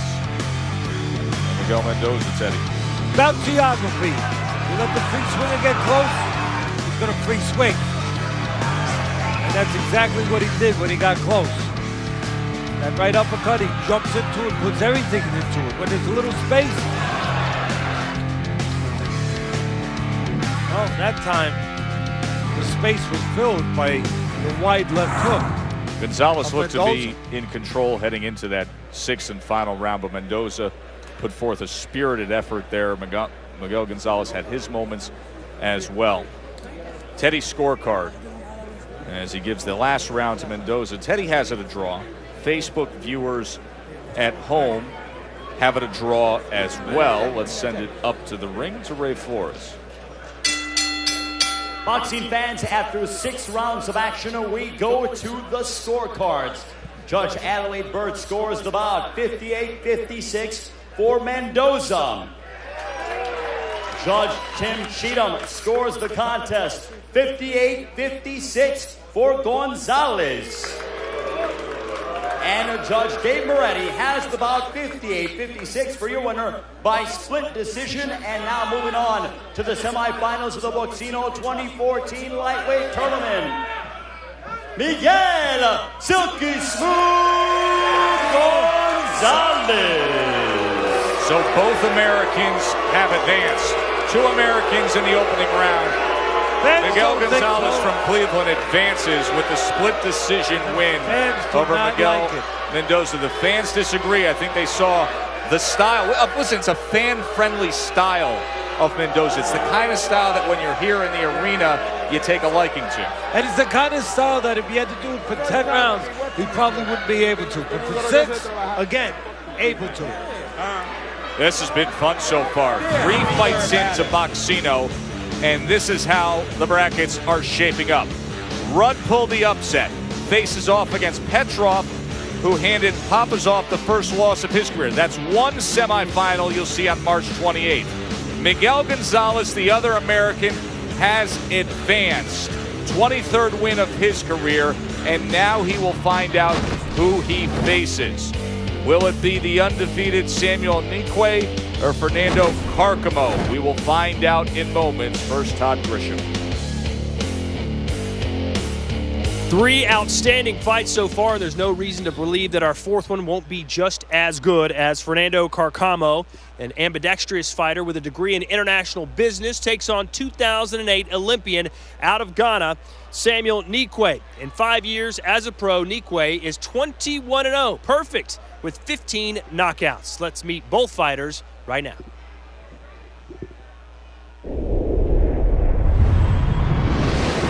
I was 16 years old when I first stepped into a gym, 16.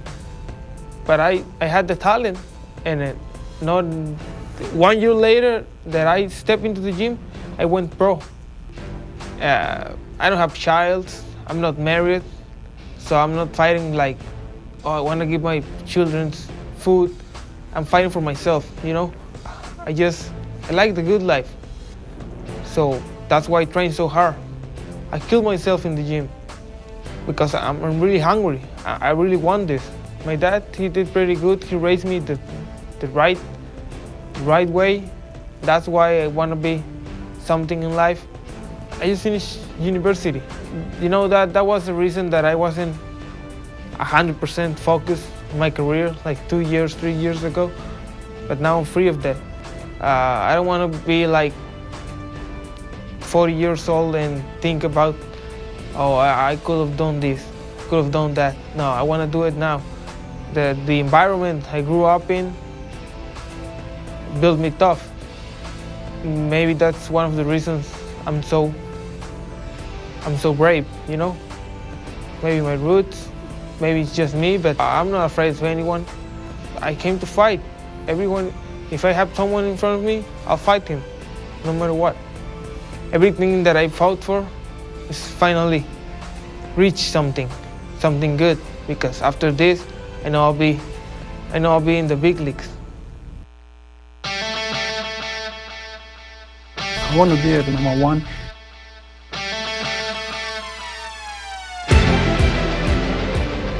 I'm coming to fight. I'm coming to you. I'm not scared of anybody. I'm married. I have 4 kids.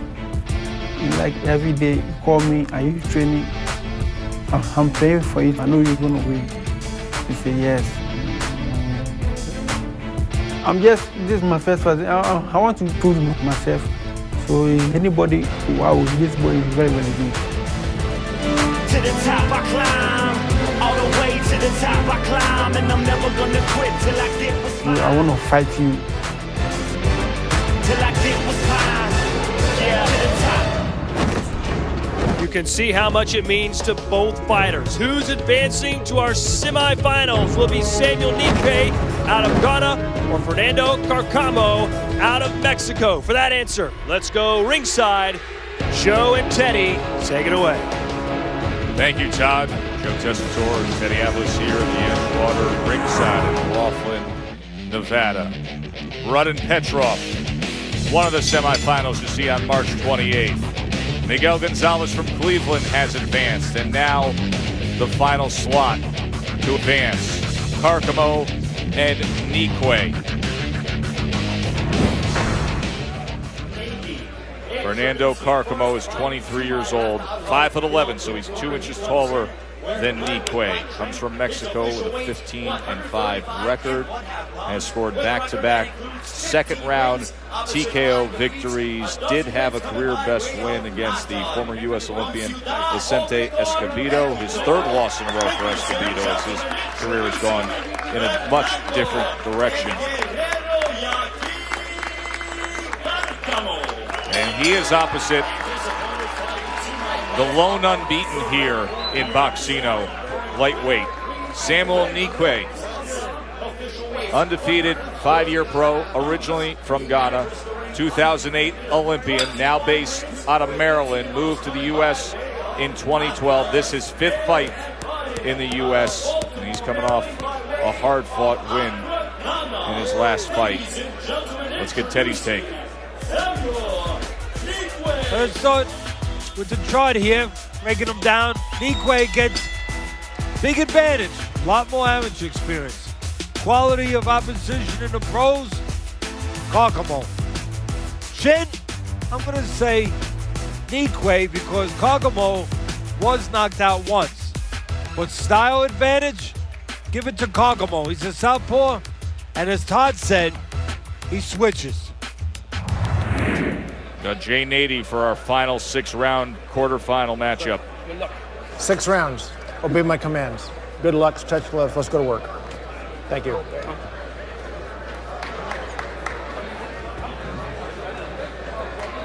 This is an interesting fight. They've all been interesting tonight.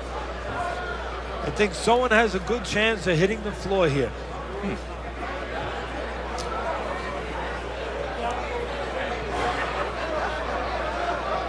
Nikwe was on the floor 2 fights ago with a 13-8-1 opponent. Kokomo been on the floor in 3 fights. That's why I think somebody might hit the floor. Makes sense. We have not had a knockdown so far in our quarterfinals in Boxcino. Look, as I said in the charts, big advantage amateur-wise as far as experience. Nikwe, 180 amateur fights. Kokomo, only 14. Huge advantage. But going to the pro records, Nikwe, beautiful record. 21-0, 15 knockouts. Oh, he's built that record, Joe, against some pretty weak opposition. In the middle of his record, he had a stretch of 8 opponents with a combined record of 2 wins, 45 losses, and 1 draw. Wow. He has fought 10 opponents with no wins. Wow.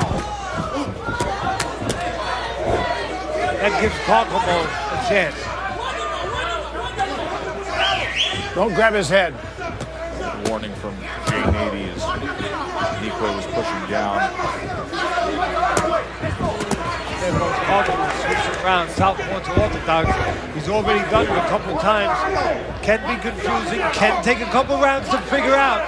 And Nikwe doesn't have a couple rounds to figure it out.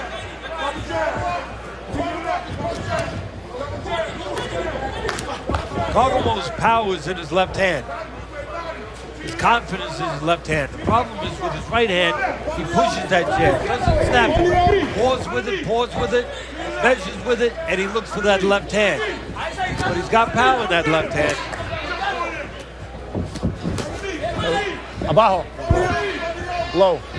I notice sometimes Kokomo, he hasn't done it yet, but he likes to slip over to his left like he's going to bend a little and then throw that left hand up top. Oh, he catches him off guard right there. And the body shot is going to be scored a knockdown. 3, yeah, it's a clean punch. 4. And Nikwe's complaining, but it was a clean punch that landed 7, and he caught him off balance. 8, are you okay? Well, who said something about somebody hitting the deck in this fight? Yep. And again, the power for Kokomo, the confidence for Kokomo comes with that left hand, whether it's downstairs or upstairs. And I was just saying, he'll bend like he's going to go to the body to his left, and then sometimes throw the left hand up top, and that could be a tricky punch. That can catch a man like Nikwe blind. See Nikwe now coming after him a little bit here with aggression after being put down. And remember, a knockdown scored in only a 6-round bout.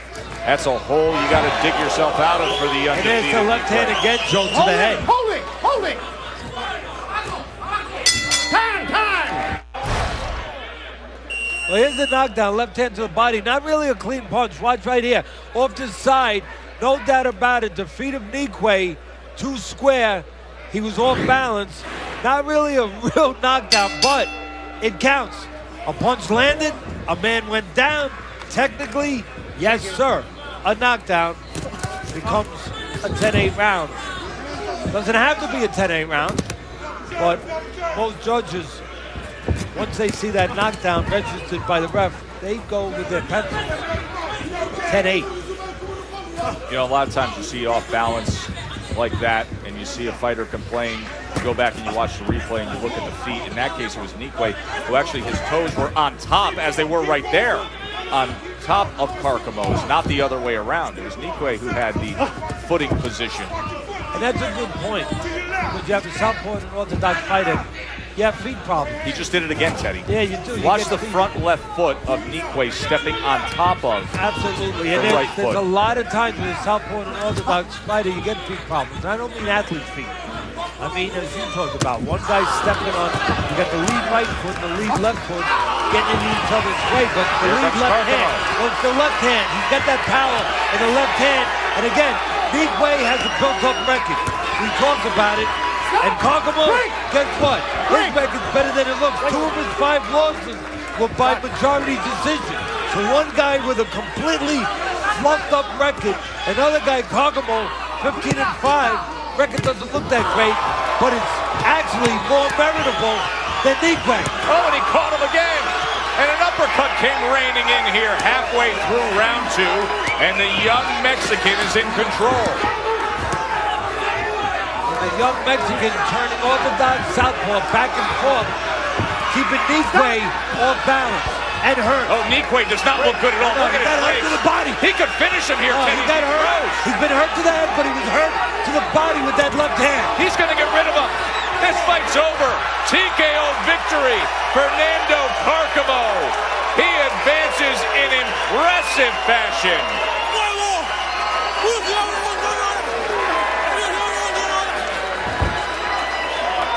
What a statement to finish off the quarterfinals of Boxcino.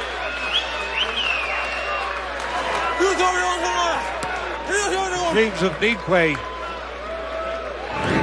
going around right down the tube. And here's a replay. Right hand hurts Nikwe. Left hook hurts him again.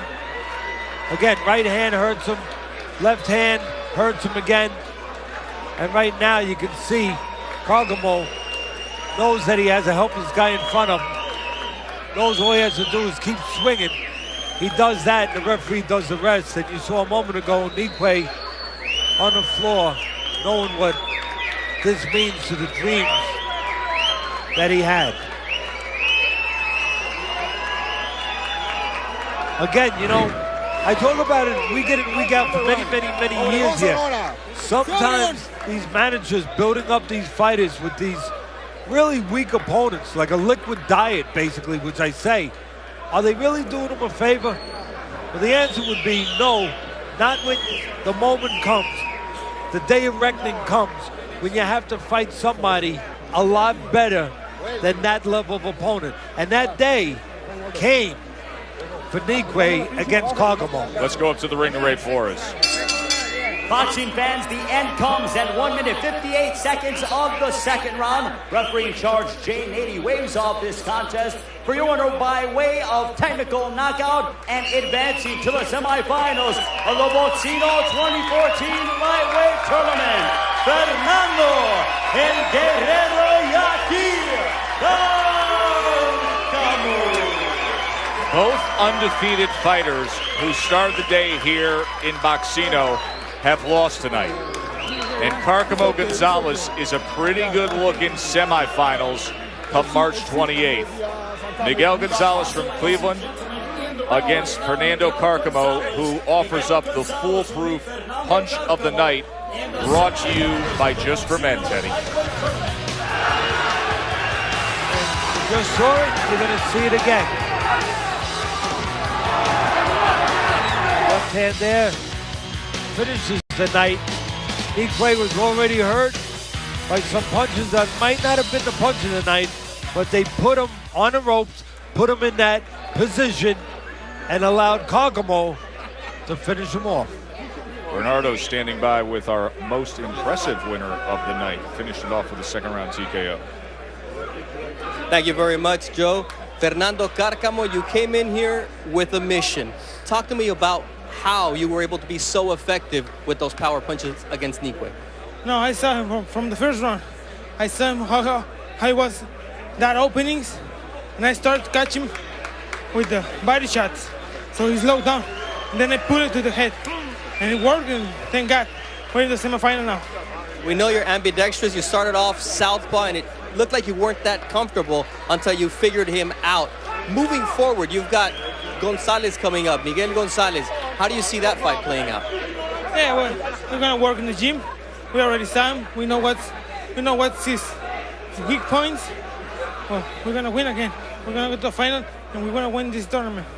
You said you weren't fighting for your family, you weren't fighting for anybody else but yourself. Talk to me about what's important to you. No. The thing is, I'm fighting for my people, you know. Fighting for Obregón, fighting for Mexico. But I'm fighting for myself because I wanted to have a big future. And, as you know, everything I do is always Obregón. Puro Ciudad Obregón, Sonora. That's the thing, you know. Puro Ciudad Obregón. Y muy contento de dejar alto México. Y pues, aquí estamos, pasamos al siguiente. He's doing it for Ciudad Obregón, which also happens to be my hometown, but the Final Four is set. And boy, we saw some good boxing tonight. We did indeed, Bernie. An upset started tonight as we had a draw breaker as Chris Rudd pulled the upset And then the battle of the Russians, Petrov handed Papazov his first loss, and now Gonzalez meets up with Carcamo in the semifinals. Will be March 28th, the semifinals of Boxcino's Lightweight Championship. A full recap when we return to Laughlin, Nevada. Stay with us.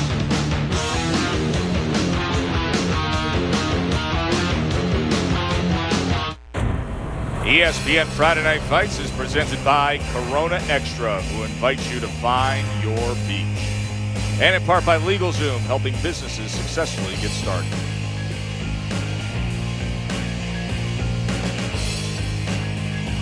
The good thing about Boxcino, as great as tonight was, we get to do it all over again next week, but instead of lightweights, it's middleweights. We'll head to Hammond, Indiana at the Horseshoe Casino as 8 middleweights battle for their own version of the Boxcino Championship. It all starts at 9 p.m. Eastern Time on ESPN2. You can also watch it on Watch ESPN.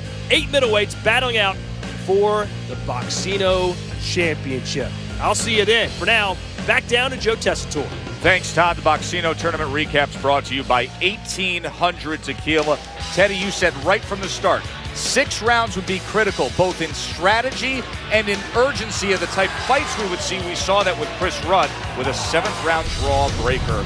Then we moved on to Peter Petrov defeating Fedor Papazov. Yeah, again, geography. Petrov got the outside, that's what he needed. Papazov didn't get the inside enough. Miguel Gonzalez held off a late charging Miguel Mendoza. And he was late charging. Guess what? He was early charging, too. Our only knockdown of the night, our only stoppage of the night was Carcamo. Fernando Carcamo against the previously undefeated Samuel Nikwe. Yeah, Nikwe had been in with a lot of really, really bad opponents to get that record. And it showed tonight. Carcamo exposed them. Next week, the middleweights get underway.